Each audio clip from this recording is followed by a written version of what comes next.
তিনটি জায়গায় কখনো তুতু ফেলবেন না। তিনটি জায়গা এমন রয়েছে যেখানে তুতু ফেললে আল্লাহ পাক রব্বুল আলামিন আপনার হায়াতের ভিতরে আমার আল্লাহ অবরকত দান করে দিবেন, আপনি কখনো সফলতা খুঁজে তালাশ করে পাবেন না। এই তিনটি জায়গা কোথায়? এক নাম্বার হচ্ছে নবী করিম সাল্লাল্লাহু আলাইহি ওয়াসাল্লাম বলেছেন পশ্চিম দিকে আমরা তুতু ফেলবো না। এটা হচ্ছে আমাদের জন্য পবিত্র একটি স্থান।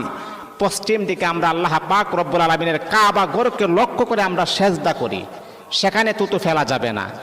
দ্বিতীয় নাম্বার হচ্ছে নবীজি বলতেছেন ইবাদতের জায়গায় আমরা যেখানে নামাজ পড়ি, ইবাদত করি, কোরআন তেলাওয়াত করি, জিকির আজকার করি, সেই স্থানে আপনারা কখনো তুতু ফেলবেন না।